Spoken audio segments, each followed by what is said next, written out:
네, 오늘 신앙생활 네 번째 나갑니다. 오늘은 말씀을 신앙생활의 실패라는 제목으로 말씀을 나눌 건데요. 아마 이 신앙생활의 실패라는 이 제목은 참 기독교인들이 굉장히 충격적으로 받아들일 수 있는 그런 제목일 겁니다. 왜냐하면 제가 초신자 때 하나님을 믿는다, 복음도 모르면서 교회 다니면서 하나님을 믿는다고 생각했을 때 제 마음에 가장 먼저 온 것이 뭐냐면요, 하나님은 좋은 분이잖아요. 그러니까 분명히 나는 이제부터 나쁜 일, 또 악한 어떤 어려움 이런 것들은 절대 없을 줄 알았어요. 왜냐하면 하나님은 좋은 분이니까 우리한테 복을 주시지 않을까, 복을 주시는 분이다 이렇게 생각했기 때문에, 또 전능하시다고 생각을 했으니까. 그렇기 때문에 기독교인들이 대부분 신앙생활하는 그 사람들은 거의 자기네들은 실패하지 않는다라는 생각을 많이 하고 있을 거예요. 기도하면 응답받고, 또 응답이 없어도 이제 하늘에 상급이 있다, 이런 합리화시켜가면서 그런 신앙생활들을 분명히 하고 있을 겁니다. 그렇지만 성경은요, 지금 그렇게 말하지 않고 있죠. 자, 신앙생활의 성공과 실패 분명히 있습니다. 자, 무엇을 근거로 가릴 수 있냐? 우리가 먼저, 자, 신앙생활. 요 신앙생활의 중요한 그 근거는 이제 말씀에 있죠. 성공과 실패도 요 말씀에 있죠. 이 말씀을 기록한 것이 성경이죠. 그러니까 성경은 하나님 말씀이다. 그렇기 때문에 우리는 말씀대로, 이 성경대로 모든 것이 이루어진다는 것을 우리는 믿는 것이, 믿으면서 또 그 믿음에 따라 성령 인도 받는 것이 신앙생활이죠. 그래서 우리가 이 성경을 뭐라고 합니까? 이 성경 안에는 제가 이제 성경 이슈라는 그 메시지를 한 적이 있어요. 근데 오늘은 그렇게 하지 않고, 이 성경은, 자, 언약의 책이죠. 자, 그냥 언약이 아니라 반드시 구원이 약속된 책이에요.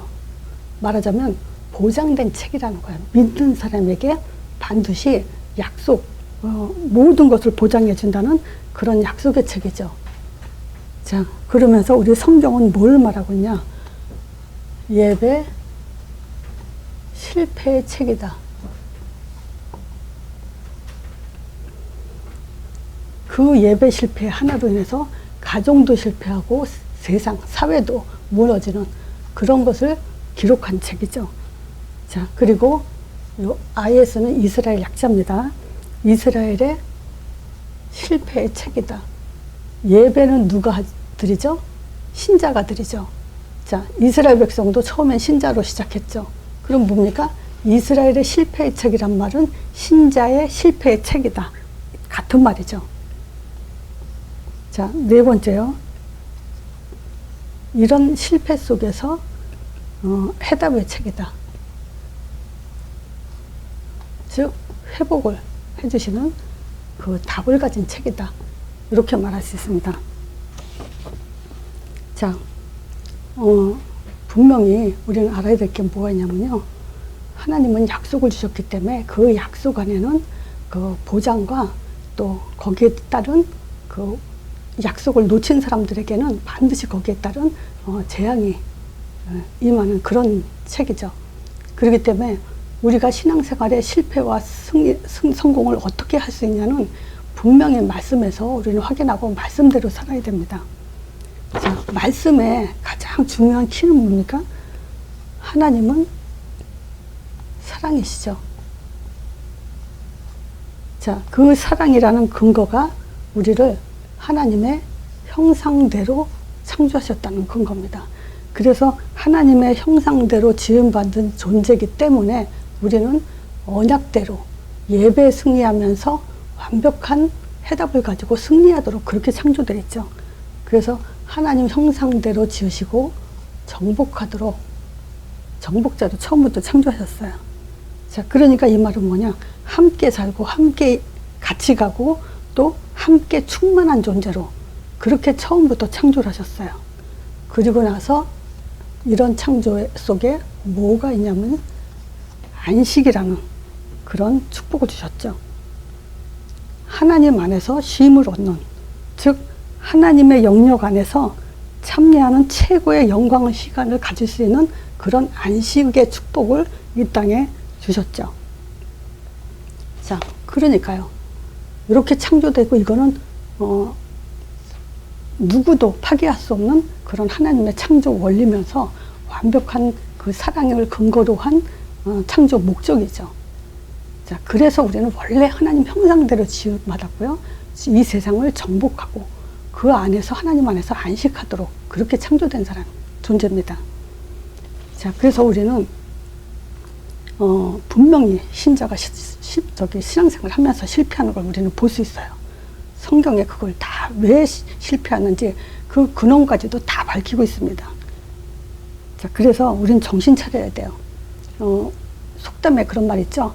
고양이에게 물려가도 정신만 차리면 된다. 우리 신자는요, 딱 한 가지 정신만 차리면요, 끄떡 없습니다. 근데 그 정신 하나 차리기가 참 어렵죠. 보면은. 자, 모든 문제에는요, 근원이 있어요. 우리가 인간사에도 또 사람의 다툼이든지 어떤 문제가 오는 그런 것도 보면요, 거의 다 근원이 있습니다. 자, 그 근원이 뭐냐? 창세기 3장 1절에서 6절이에요. 세 가지 기능을 마비시켜버린 거예요.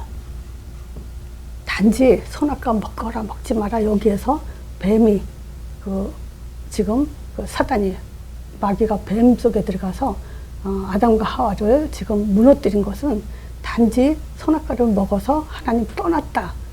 단지 이렇게만 볼 것이 아니라 지금 하나님은요, 하나님 형상대로 지은 목적이 뭡니까? 함께 하려고 하는 거죠. 그럼 함께 하는 데는 조건이 있어요. 그게 뭐냐면요, 대화가 통해야 됩니다. 대화가 통하지 않고서는 절대 함께 할 수가 없죠. 그 대화가 뭡니까? 처음엔 선악과였죠. 근데 선악과 범죄 이후에 창세기 3장 15절 요 말씀, 요 언약이 통해야 그때부터 하나님과 우리는 임만을 함께 할 수 있어요. 자, 근데 사단이 선악과 먹게 한 목적은 뭐냐면요, 여기서 대화, 즉 요 그리스도 약자입니다. 그리스도를 무지하게 만들어버린 거예요. 자, 그러니까 저도 신앙생활, 종교생활을 한참 했지만 진짜 한 번도 예수 그리스도는 들어봤어도 예수가 그리스도 일을 하셨다, 이 말은 절대 못 들어봤어요.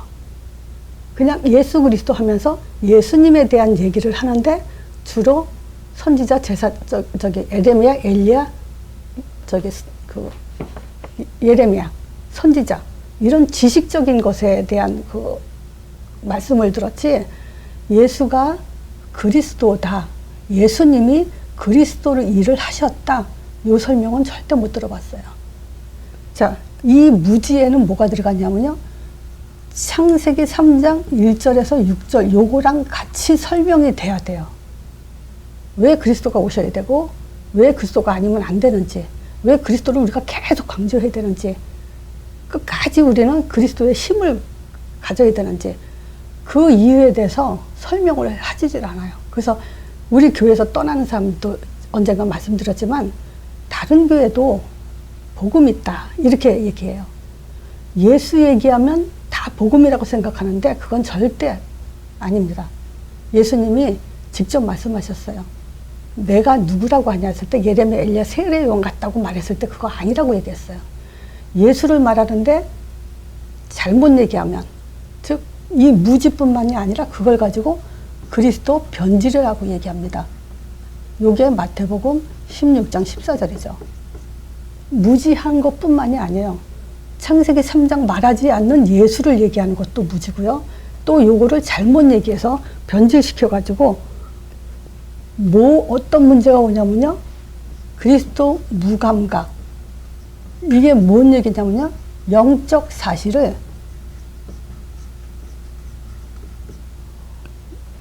없게 만들어요. 신앙생활 하면서 요 영적 사실이 없어지면요, 그거는 종교입니다. 그리고 이 영적 사실을 우리가 실제 정말 믿는 것만큼 우리가 뭐가 되냐면요, 감사가 나오게 돼 있어요. 지금 이게 문제예요. 이게 대화가 안 되는데 바로 이렇게 변질시켜 버려요. 그리고 뭐가 안 됩니까? 마음이 통하지 않죠. 하나가 될 수 없죠. 그건 뭡니까? 한마디로 말하면요, 이 예배 속에 예수 이름이 신뢰, 찬양, 요게 없어요. 이 말은 뭡니까? 예수 이름을 신뢰가 없다는 것은 뭡니까? 예수 이름의 뜻 두 가지가 있죠. 그게 뭡니까? 구원과 임마누엘. 요게 없어요. 예수 이름 강조도 안 하고 예수 이름의 뜻도 모르고, 그건 결국 뭡니까? 예배 속에서 예수님을 찬양할 그 근거가 없다는 얘기죠. 감사할 근거가 없애버린 거죠, 그거는. 그러니까 이건 뭡니까? 마음이 통하지 않는다는 거예요. 그리고 하는 일이 하나가 되지 않고 통하지 않는 이 일을 지금 세 가지 기능을 마비시킨 거예요. 대화가 안 되고 마음이 안 통하고 하는 일이 통하지 않도록. 이게 신앙생활의 실패의 근원적 이유입니다. 자, 두 번째는요, 자동적으로 그러면 우상숭배하게 되죠. 그런데 이스라엘 백성은요, 하나님도 섬기고 우상도 섬기고, 본격적으로 우상숭배만 한 게 아니에요. 하나님도, 여호와 하나님 이름도 불러가면서 양의 피를 바쳐가면서 우상숭배도 했다는 거예요. 우리 지금 신자들은 그렇죠. 우상숭배 안 한다고 하죠. 왜냐하면 형상 만들어 놓고 거기 제사하거나 그걸 섬기거나 그렇지 않으니까. 그렇지만 우리가 우상에 대해서, 신자의 우상에 대해서 많이 얘기했기 때문에 그거는 지금 안 하는데, 이스라엘 백성들의 우상은 뭐냐면요, 이제 율법이에요. 전통, 규례, 여기로 빠져버렸어요. 그 사람들은요, 아브라함의 후손, 이스라엘 백성들은요, 아브라함의 후손이기 때문에 자기네들은 다 그 후손들이 다 언약의 조상으로부터 전통으로 그 피를 이어왔기 때문에 당연히 이제 구원 받았다고 치니까 어디에 빠지냐면요, 여기에 빠져버리는 거예요. 그러니까 구원만 강조해야 되는, 율법, 전통, 규례 왜 있습니까? 구원을 강조하기 위해서 있는 거거든요. 전통도 다 본질은 뭡니까? 구원에 감사죠. 그래서 출애굽한 이스라엘 백성들한테 뭘 하라 그랬습니까? 양의 피, 유월절, 이걸 지키라 했잖아요. 수장절, 오순절, 절기를 가지고. 근데 그것이 다 그냥 전통, 규례, 이런 걸로만 지금 다 변질돼 버렸죠. 그 오죽하면요, 신약에 골로새서 2장 15절, 16절에 이런 얘기를 하죠. 정사와 권세를 다 벗어버리고 밝히 드러내시고 십자가로 승리하셨다. 그러니까 먹고 마시는 것과 절기나 월석이나 안식일을 인해서 그런 일 더 이상 하지 마라. 편론하지 마라. 이렇게까지 지금 얘기를 하고 있죠. 자, 그러니까 율법, 전통, 규례에 빠져버리면 이 사람들은 자동적으로 어떤 단계에 올라가냐면요, 선민사상으로 빠져버려요. 우리는 하나님의 율법과 전통과 규례를 지키는 민족이다. 여기에 의시돼가지고 선민사상에 빠져버리니까, 이 선민사상은 진짜 못하는 게 뭐냐면요, 사도행전 1장 8절 절대 못합니다. 그러니까 마귀가 결론은 요거 못하게 다 하라는 거죠. 자, 그러니까요, 결국 이것이 종교생활 되는데, 저는 신앙생활 실패에 왜 말라기서 1장 8절의 본문을 삼았냐. 자, 창세기 3장 문제 터지자마자 무슨 일이 벌어졌습니까? 창세기 3장 문제 터지자마자 창세기 4장이죠. 예배 실패 나오죠. 자, 가인이요. 모태신앙이에요. 가인은 엄마 뱃속에서부터 하나님을 섬기는 그런 자손입니다. 근데 가인이 어떻게 종교 생활을 합니까? 그 종교는 뭐죠? 종교 예배를 드렸다는 것은 우상숭배거든요.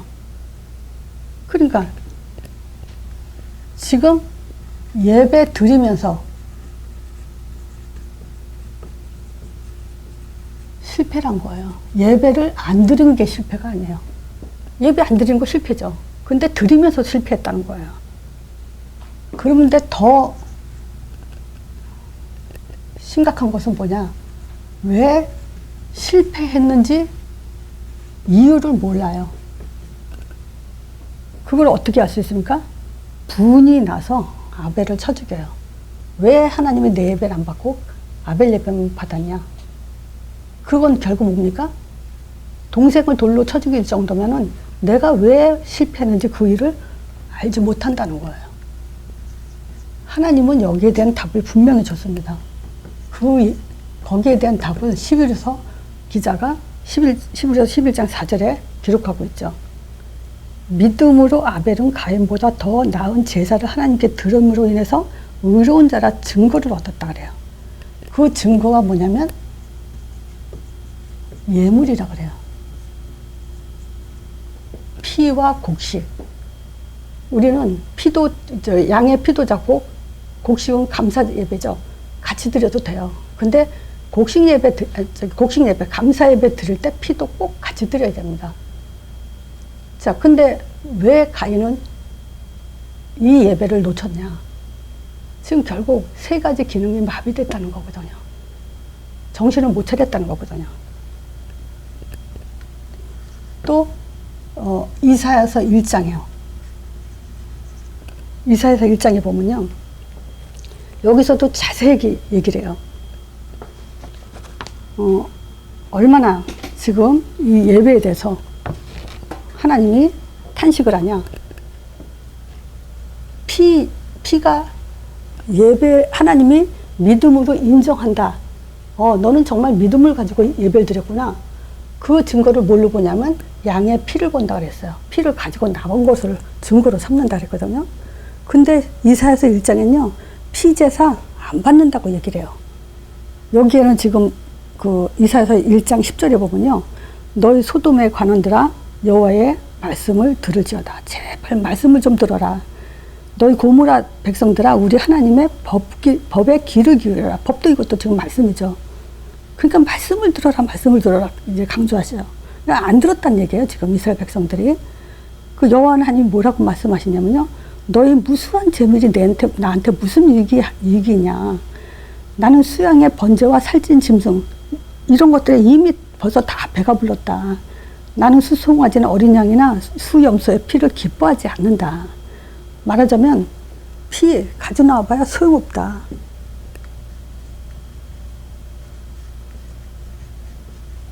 피자사 더 이상 안 받겠다. 그러면서 이 피를 가지고 뭐냐면 헛된 예물이라 그래요. 자, 또 이것뿐만이 아니고요. 지금 그 월삭과 안식과 대회로 모이죠. 이스라엘 백성들이.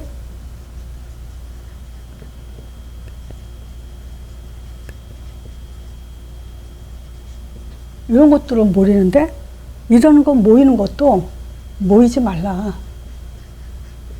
오히려 마당만 밟을 뿐이다. 왔다 갔다 해봐야 아무 소용이 없다. 그러면서 뭐라고 얘기하냐면요. 여기에 대한 결과를 하나님은 눈을 가리운다 그래요. 길을 막아버리겠다 그래요. 자, 뭔 얘기냐면요. 너희들이 이런 식으로 헛된 재물을 가져오고 마당만 밟는 그런 예배를 가지고 아무리 두 손 들고 기도하고 또 아무리 부르짖는다 하더라도 나는 쳐다보지도 않을 거고 들으지도 않겠다. 이렇게까지 지금 뭐라 하냐면 예배에 대해서 굉장한 책망을 하고 있어요. 자, 또 말라기서는 뭡니까? 말라기서 1장 8절 본문 잡은 이유가 뭐냐면 구약 시대의 문을 닫으면서 마지막으로 이스라엘의 백성들의 죄가 뭔지를 지적한 그런 내용이기 때문에 제가 본문을 말라기서로 잡았어요. 여기에 예배 실패가 어떤 실패냐? 1장 8절에 뭐라고 하냐? 만군의 여호와가 이르노라 너희가 눈먼 희생으로 드리는 것이 어찌 악하지 아니하냐. 눈먼 희생, 또 병든 것,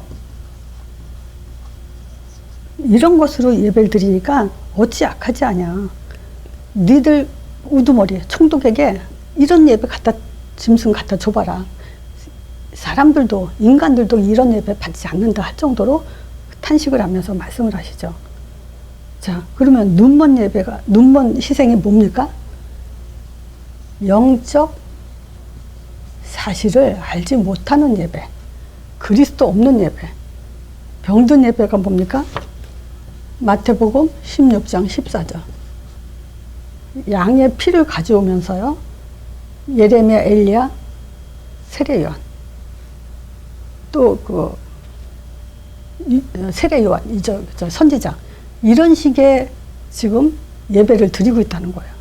여기에는 말라기서는요, 그 제사장이나 그 관원들이요, 굉장히 타락한 얘기도 다 있어요. 그러니까 오죽하면요, 에서 얘기하면서 안 받는다고 얘기하죠. 그러면서 뭐냐? 너희들이 아무리 쌓아도 나는 무너뜨린다까지 얘기를 해요. 그럼 이스라엘 백성들이 망한 이유가 뭐냐면 결국 예배 실패라는 얘기를 강조하고 있어요. 자, 그러면서 여기에 놓친 것이 뭔지를 얘기하고 있죠. 영적 사실을 알지 못해요. 병든 것으로 예배드려요. 그거는 뭐를 놓쳤냐면요, 여기서 말라기서 4장밖에 없는데 1장 6절에 뭐라고 얘기하냐. 내 이름을 멸시하는 제사장들아 그래요. 지금 내 이름을 멸시하고 있다. 내 이름을 영화롭게, 2장 2절에도 얘기해요. 말라기서 2장 2절에 내 이름을 영화롭게 하지 않으면 너희에게 저주를 내려서 너희의 복을 저주하리라. 여기서 너희의 복을 저주하라. 이미 복을 받았는데 그 복이 저주가 된다 그래요. 그리고 4장 2절에는 내 이름을 경외하는 너희에게는 의로운 해가 떠올라 치료하는 광선을 바랄 건데 너희가 나가서 외양간에서 나온 송아지같이 뛰어놀고다. 다 뭐 얘기하냐면요, 4장 2절이죠. 하나님의 이름이 없다는 거예요. 하나님의 이름을 신뢰하지 않는다는 거예요.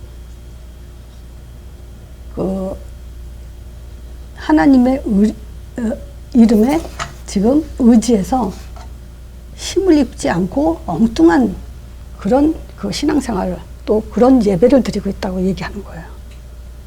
자, 그러니 이스라엘 백성들은 지금 예배 드리면서 헛짓하고 있고요. 분명히 말라기서를 봤을 때 이스라엘 백성에 왜 애굽에 노예되고 포로되고 속국되고 이런 언약의 백성임에도 불구하고 이런 고통 속에 사느냐. 결국 예배 실패했다. 한마디로 말하면 그겁니다. 자, 그래서 우리가 참 안식, 왜 하나님이 창조하고 나서 7째 날 안식을 하셨냐. 이 안식은요, 정말 하나님의 모든 것이라고 할 수 있어요. 자, 있죠.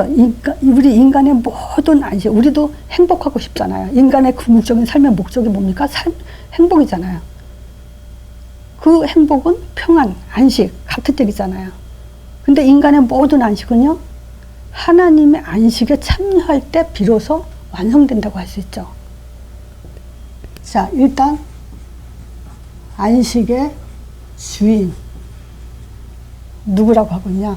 마태복음 12장 8절 12장 8절에 인자는 안식의 주인이라. 또 호세아서 6장 6절에 보면요, 나는 인애를 원하고 제사를 원치 않는다 그래요. 번제보다 하나님 아는 것, 이것을 원한다 그래요. 진짜 안식의 주인을 찬양하는, 그리고 하나님 아는 지식, 이것을 원한다 그래요. 자, 그래서 진짜 참 안식이 뭐냐? 하나님의 이름이에요.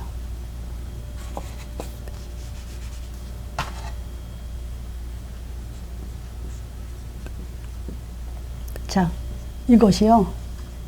하나님 안에 있다는 예수 이름은요. 하나님의 이름 예수죠. 이 예수 이름만이 하나님 안에 있다는 증거예요. 자, 신명기 32장 16절, 17절에 보면요. 여기에 다른 신에 대해서 얘기해요. 하나님께 제사하지 않는 것은요. 다른 신에게 제사한다 그래요. 근데 이 다른 신은 귀신이라 그래요. 나에게 제사하지 않고 다른 신에게 제사하는 것은 귀신이라 그래요. 마귀니라 그래요.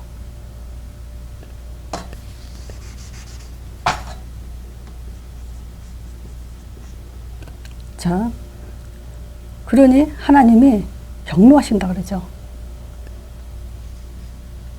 그 참 안식과 다른 신 구분은 하나님만의 증거, 예수 이름, 요것밖에 없습니다. 요 구분할 수 있는 답은 이거밖에 없어요. 자, 그래서 예수 이름에 어떤 보장을 받냐면요. 십자가와 부활. 요 보장을 받습니다. 모든 문제 끝난 그 보장, 또 사망 권세 깨트린 보장, 이 보장을 받죠. 자, 그리고 우리는 하나님의 명령에 대해서 지속할 그런 답을 받았습니다. 이미. 자, 그래서 우리가 신자의 의무, 안식에 참여한 신자의 의무, 창세기 2장 15절에 처음부터 얘기해 놨어요. 에덴 동산에 하나님이 이끌어죠. 그 사람들이 이끌어서 동산에 두고 에덴 동산을 다스리며 지키라 그랬어요.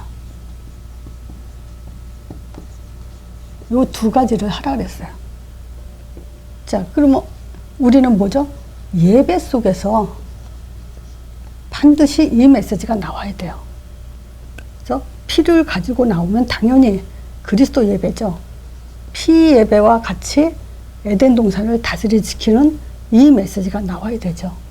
그리고 그것이 결국 교회의 시스템화 되면서 오직 그 우리의 사명, 창세기 1장 28절 정복자의 사명을 다할 수 있도록 교회가 그 시스템을 만들어서 신자의 의무를 다할 수 있도록 그렇게 살아가도록 해야죠. 그래야 비로소 우리는 현장을 정복할 수 있습니다. 시스템 없이, 교회 시스템 없이 현장 정복할 수 없어요. 자, 그러니까요. 제가 이 신앙생활을 큰 주제를 가지고 계속 메시지하면서 참 마음에 안타깝다는 생각이 많이 드는 것이 뭐냐면 바로 이 예배, 교회의 문제예요. 지금 코로나 이후로 교회의 상태를 보면요. 이 정신적, 육신적 이 문제로 예배를 못 나오는 사람이 있어요. 예배를 참여하지 못하는 사람이 있어요. 또 교회에서 보면요. 시험 들어가지고요. 뭐랄까 예배를 억지로 오죠. 나는 이런 사람들을 보고요. 마당만 밟고 있다. 이런 증상이죠. 그렇잖아요. 지금 예배가 이 사람 시험 든 그 심정 가지고 예배를 드리는데 어떤 예배일까요? 정말 예수 이름이 찬양이 되고 감사가 나오고 힘이 나고 그럴까요? 그렇지 않다고 봐요. 또 뭐냐? 어떤 사람들은요. 주인 의식이 없어요. 그걸 어떻게 쓰냐? 항상 손님 같아요. 교회 와서 예배 드리는데. 또 어떤 사람은요, 이렇게 딱 보니까 알더라고요. 아, 저 사람 지금 갈급한 상황이구나. 이렇게 갈급할 때 예배 드리더라고요. 자, 근데요, 이런 사람 저런 사람 다 있지만 반드시 있는 사람이 있어요. 주역으로 오는 사람이 있어요. 그래서 참 우리가 뭡니까? 제자 훈련. 이 제 메시지 듣는 분들은요, 정말 전도의 가슴을 갖고 있는 사람들이죠. 정말 현장에, 그리고 양육하고 싶어 하는 사람들. 자, 그런 가슴을 갖고 이 메시지를 듣는 분들이기 때문에 우리는 교회 상황을 참 살펴볼 필요가 있습니다. 이런 사람들을 도와야 되죠. 그리고 우리는 이 주역이라는 것에 확신을 가지고 하루하루를 승리하는 삶을 살아야 되겠죠. 자, 복음 증거, 이 주역은요, 복음을 증거하는 증인이죠. 이 증인의 말에 내포된 이 증인은요, 순교라는 것도 포함되어 있어요. 왜 세상에도 왜 드라마 같은 데 보면요, 어떤 문제를 목격한 사람들, 그 사람들을 죽이고 막 이런 소리가 있죠. 그거 왜 그럽니까? 그 증인이 증언을 하면 문제가 터지니까, 자기가 위험해지니까, 들통나니까. 그러니까 증인을 죽여버린다고요. 그래서 주역이라는 것은요, 우리가 증인으로서의 주역이죠. 그럼 이 증인은요, 순교도 포함되어 있어요. 왜냐하면 복음 증인이기 때문에 순교라는 단어가 들어가죠. 자, 그러니까요, 우리는 지금 어떤 상황에서도 교회를 지키기 위한 주역으로서의 증인입니다. 자, 그러니까 우리는 어디에 순교를 해야 되냐? 교회와 현장. 여기에 순교를 해야 됩니다. 그래서 이 신천지 나온 사람이 이런 말 하더라고요. 신천지에서 이제 빠져나온 사람이, 신천지는 100% 아닌데 개신교도 문제가 너무 많아서 어디로 가서 신앙생활 해야 될지 참 갈등이다.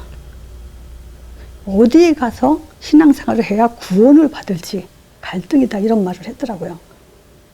자, 그만큼 지금 교회까지도 혼란스러운 것은 지금 참 심각한 상황이다 생각이 들어요.